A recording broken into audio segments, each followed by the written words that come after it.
Hello,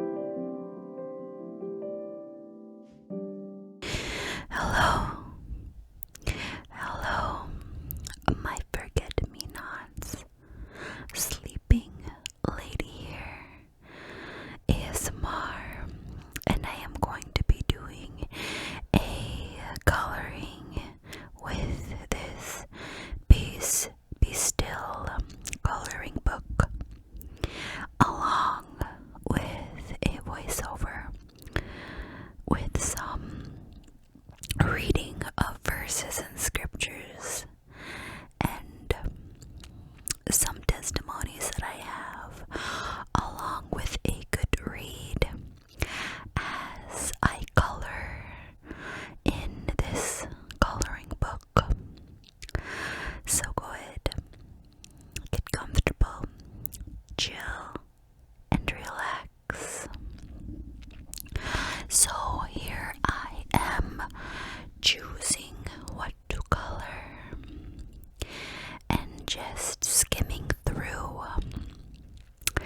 the coloring book so I can find the perfect page to color. And this is just a time to relax and be peaceful. So I hope that you either receive many tingles or a revelation for peace, an epiphany, calmness of mind, or just find that you can have inner peace with our God, Jesus, and the Holy Spirit. And I thought that before we went coloring, I wanted to read this beautiful poem here on the side onto the left, as you can see. And it says, "Carry it all to Jesus. Oh, what is thy burden so heavy today? That gloom fills thy spirit and joy flees away. Thy faults rise before thee and fill with dismay. Go carry thy burden to Jesus. Oh, what is thy burden so maketh thee to weep? That clouds the bright sunlight and banishes sleep. Thy failures have caused thee this anguish so deep. Go carry thy burden to Jesus. Oh, what is thy burden so great and severe, that like a great thundercloud hovers so near? The fears and forebodings, both gloomy and drear. Go carry thy burden to Jesus. Oh, what is thy burden so precious again, that long like a blight on thy spirit hath lain? Thy friends who are wandering have caused thee this pain. Go carry thy burden to Jesus. Chorus. Carry thy burden to Jesus. Carry thy burden to Jesus. Thy faults and thy failures, thy friends and thy fears, they'll carry each burden and wipe away tears. Go carry thy burden to Jesus. And that is a beautiful poem.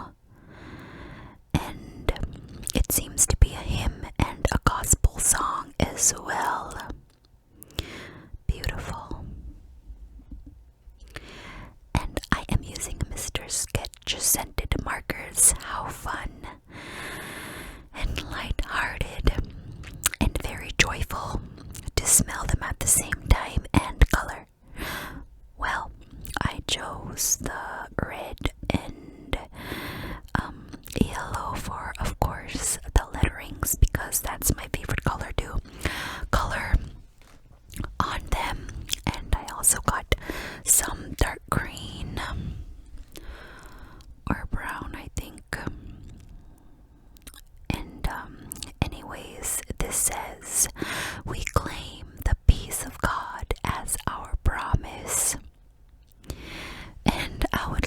share some verses with you. And let's just put all our worries to Jesus. And starting with the verse, that is one of my verses that I'm actually keeping on dear to my heart as of the moment, because sometimes we get so caught up in life and our financial situations and our bills and everything in between that we start to worry about the future and everything else. And not just financial situations, maybe just even plans, or sometimes I get ahead of myself, and sometimes that gives me anxiety and worry. But we have to remember, in order to keep some peace, that God has promised that we have to keep His word and meditate on His word daily and try to follow it as best as we can, because if we follow His instructions, then that's when He gives us deep peace. But anyways, this verse is from Matthew chapter 6 verse 34. Therefore, do not worry about tomorrow, for tomorrow will worry about itself. Each day has enough trouble of its own. And sometimes I catch myself saying, what am I gonna do the following days? Or other days, like something as big as, I'm gonna do this and I'm gonna do that. But really, truly, it's all the will of God, and we shouldn't worry about that, because every day have its troubles of its own. So what better way to remember that verse and live day to day, since tomorrow has enough trouble of its own. So let us go ahead and ease our minds and focus on the present. And that is why it is called a present. That is why it is called the present. It is a gift that we have from our Lord. And I want to go ahead and read some more verses that have to do with peace.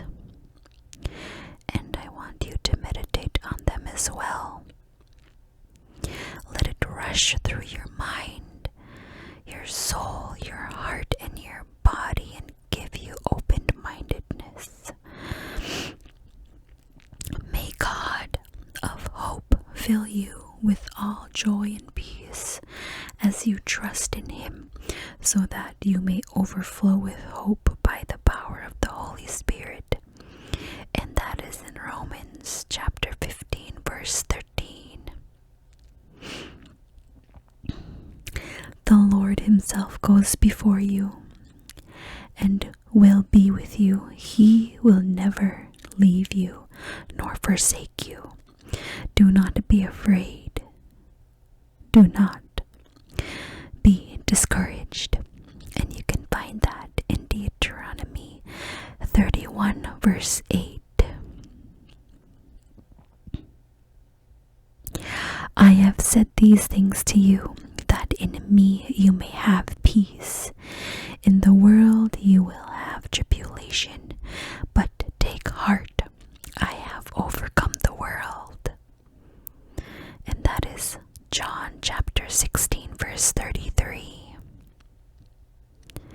And here's another one.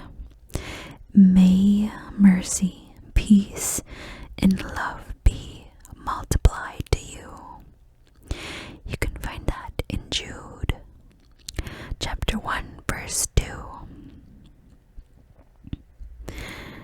This is a very beautiful one, and it's another favorite one of mine. For I know the plans I have for you, declares the Lord. Plans to prosper you and not to harm you. Plans to give you hope and a future. Jeremiah chapter 29, verse 11.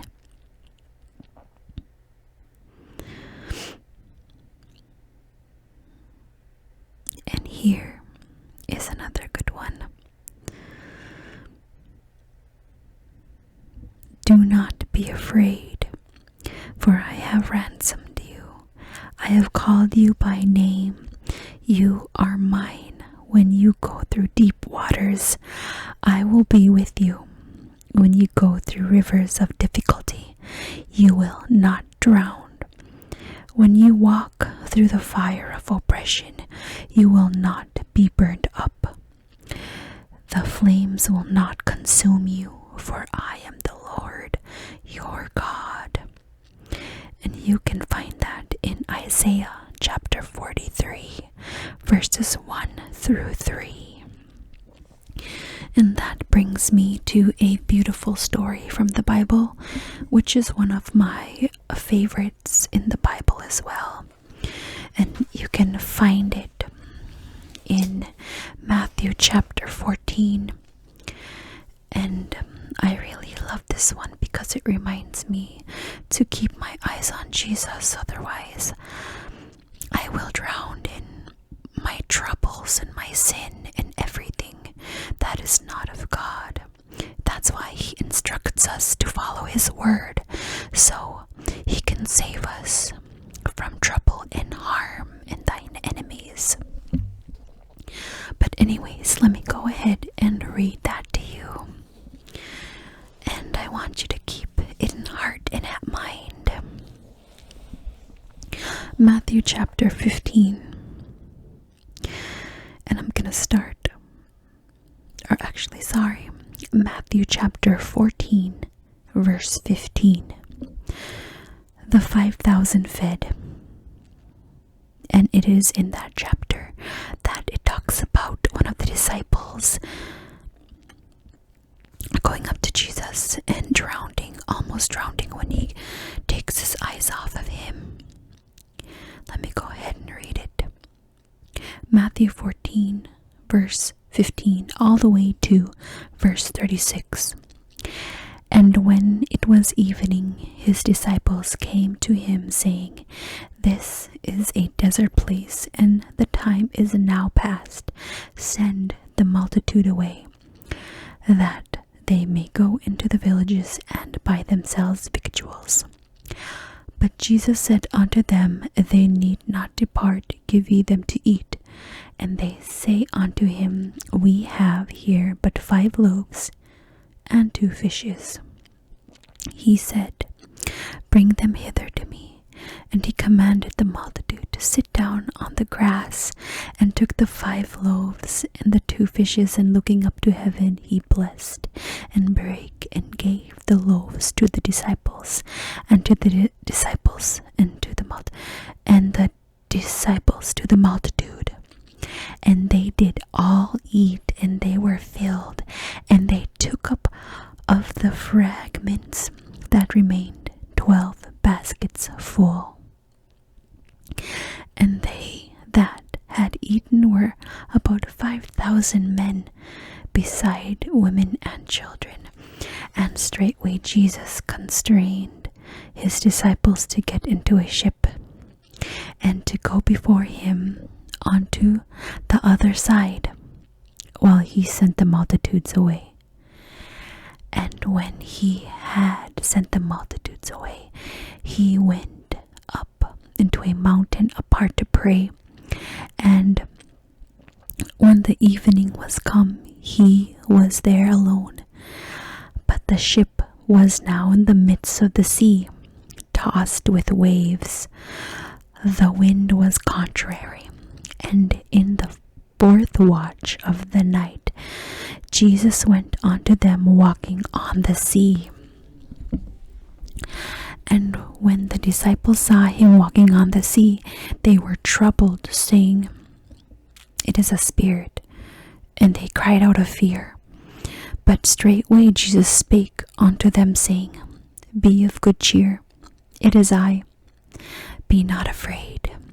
And Peter answered him and said, "Lord, if it be thou, bid me come unto thee on the water." And he said, "Come." And when Peter was come down out of the ship, he walked onto the water to go to Jesus. But when he saw the wind boisterous, he was afraid, and beginning to sink, he cried, saying, "Lord, save me." And immediately Jesus stretched forth his hand and caught him, and said unto him, "O thou of little faith, wherefore didst thou doubt?" And when they were come into the ship, the wind ceased. Then they that were in the ship came and worshipped him, saying, "Of a truth thou art the Son of God." And when they were gone over, they came into the land of Gennesaret. And when the men of that place had knowledge of him, they sent out into all the country round about, and brought unto him all that were diseased, and besought him that they might only touch the hem of his garment.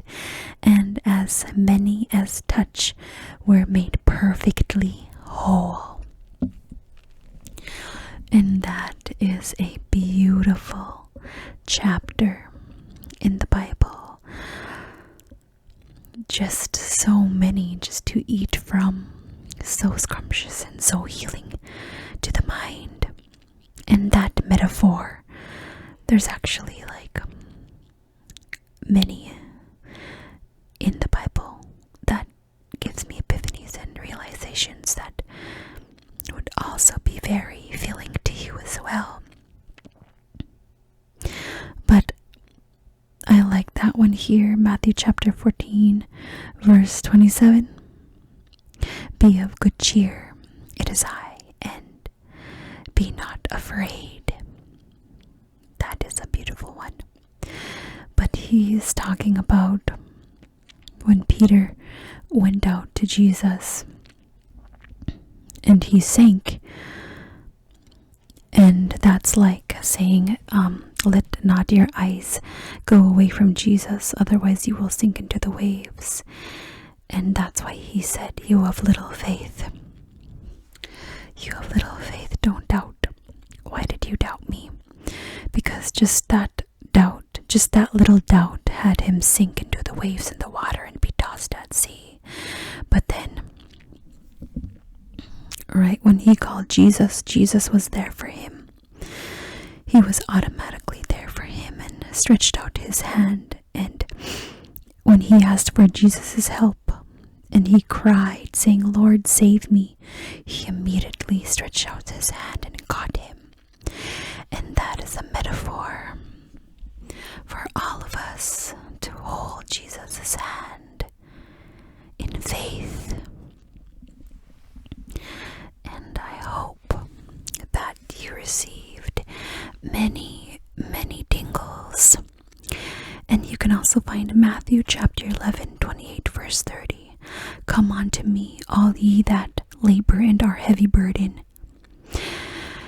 and I will give you rest. Take my yoke upon you, and learn of me, for I am meek and lowly in heart, and ye shall find rest unto your souls. For my yoke is easy, and my burden is light."